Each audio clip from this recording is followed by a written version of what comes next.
c'est de déprogrammer et de reprogrammer. Et pour pouvoir déprogrammer, reprogrammer, vous savez, on dit toujours la programmation d'un cerveau au niveau cortical, elle passe par 4 phases. L'inconscience du je fais mal, je prends conscience de je fais mal, après je prends conscience de comment il faut faire, et je bascule dans l'inconscience de comment il faut faire. Si je vous avais expliqué directement comment il faut faire pour bien respirer, vous l'auriez très très bien compris et vous le feriez bien et vous le sauriez bien. C'est ce qu'on apprend à tous les gens quand on apprend à respirer dans le yoga, dans le sport, etc. On leur dit voilà comment il faut faire, faites-le. Ils savent le faire. Le problème, c'est que d'un point de vue cortical, pour pouvoir reprogrammer une voie neuronale, il faut passer par la phase d'avant. C'est-à-dire qu'il faut qu'il y ait le lien entre la phase 2 et la phase 3. Je prends conscience que je respire mal et je bascule dans la conscience du je fais bien. Et ça passe par la répétition. Donc, je vous ai expliqué que vous respiriez mal. Vous avez pris conscience que vous respiriez mal. Maintenant, on va voir la programmation pour bien respirer. Cette programmation pour bien respirer, eh ben, la plupart des gens ont l'habitude de le faire, par exemple, toujours au même moment. Par exemple, le soir avant d'aller se coucher. Erreur, totale erreur. Si vous le faites tous les soirs avant d'aller vous coucher, vous allez faire quoi? Vous allez programmer votre cerveau pour bien respirer le soir avant d'aller vous coucher. En fait, il faut le faire à des moments complètement décalés et différents pour pas que le cerveau s'habitue à le faire toujours. Un petit peu, on en parlait avec Gaël lors une fois, je me rappelle, un peu comme dans le sport, dans le fractionné. Si on veut pas que le corps s'habitue à l'effort et se mette en mode automatique, eh ben on fractionne. Et les sportifs le savent très très bien. C'est exactement la même chose avec la respiration. Il faut faire du fractionnement de la respiration, fractionner sa respiration, jamais le faire au même moment. Après, comment on le fait? Alors moi, j'aime bien le faire sur la base parce que j'aime comme ça, j'associe les deux, de la cohérence cardiaque. Parce que la cohérence cardiaque a plein d'impacts derrière que vous connaissez peut-être, et j'expliquerai la cohérence cardiaque pour ceux qui ignorent ce que c'est. Ça a un impact sur la réduction du stress, sur l'anxiété, sur la régulation du système neurovégétatif, etc., etc. Les taux de DHEA, ça fait baisser les taux de cortisol. Enfin bref, c'est absolument extraordinaire les impacts positifs de cette cohérence cardiaque. Et moi, j'aime bien associer la reprogrammation à la cohérence cardiaque. Donc, comment on fait? Très simplement, on se positionne jamais au même moment. Un coup dans la voiture en partant au travail, un coup en revenant du travail, un coup chez soi dans son lit, un coup dans le salon quand il n'y a pas les enfants, etc., etc. Et je le fais en position assise. Pour ceux qui ont des problèmes de dos, bien sûr, faites-le en position couchée. Si vous le faites coucher, c'est avec les jambes en crochet, les jambes pliées pour détendre les abdos. Et vous posez vos mains sur, je baisse un peu, vous posez vos mains sur l'abdomen. Une fois que la main est posée sur l'abdomen, une main là, une main là. Ou les deux mains sur l'abdomen. Si vous posez les deux mains, posez-les l'une sur l'autre. Jamais comme ça. Je vous expliquerai pourquoi. Et puis là, j'imagine bien sûr que mon ventre, c'est un ballon. Donc comment on fait? Ben, quand on a un ballon, quand on fait rentrer l'air, le ballon, il gonfle.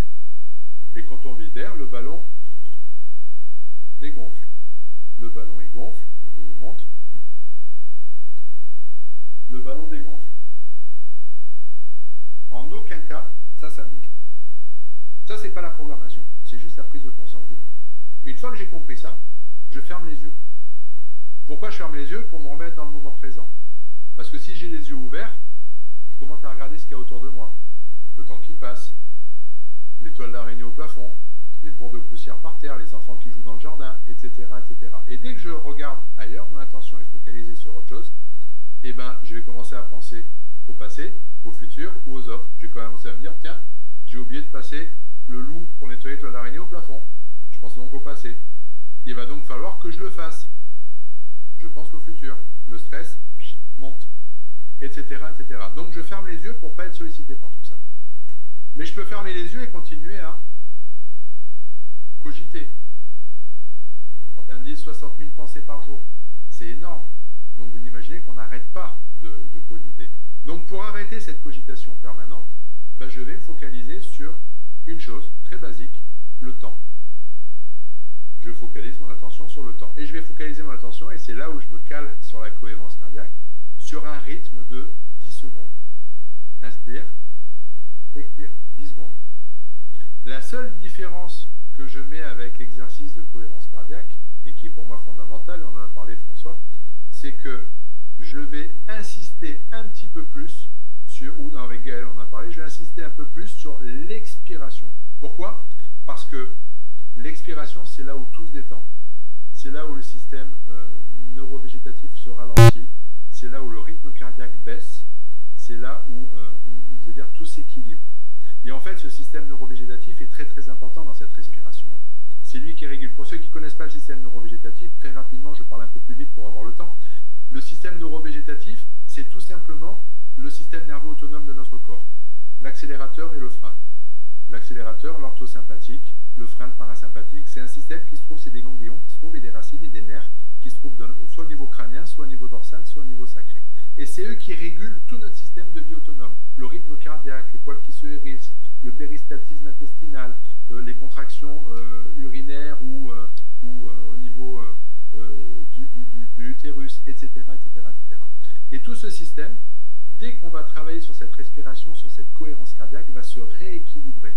Et le problème, c'est que plus de 90% des gens qu'on voit en cabinet, en tout cas, sont sur ce qu'on appelle des dystonies neurovégétatives, c'est-à-dire des rythmes complètement asynchro, d'où les problèmes qu'ils ont.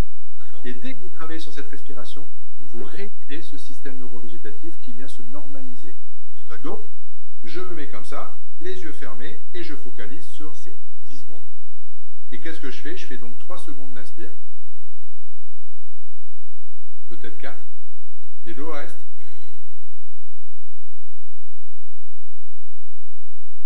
on expire. Ça fait 6 ou 7 secondes d'expire et 3-4 secondes d'inspire. Et je le fais avec les yeux fermés en étant focalisé sur mon ventre qui gonfle et qui dégonfle. Et en faisant ça, eh ben, je m'en mets dans le moment présent.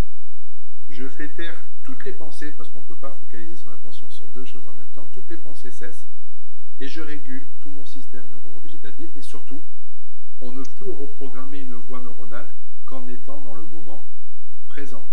Quelqu'un qui joue au tennis et qui apprend à jouer au tennis, il ne va pas programmer son geste en regardant les copains à côté, en regardant les avions qui passent dans le ciel, en faisant coucou à sa maman à côté, etc. Il va être focus sur la balle de tennis et sur son geste pour pouvoir le programmer. Sur la respiration, c'est pareil. Il est dans le moment présent.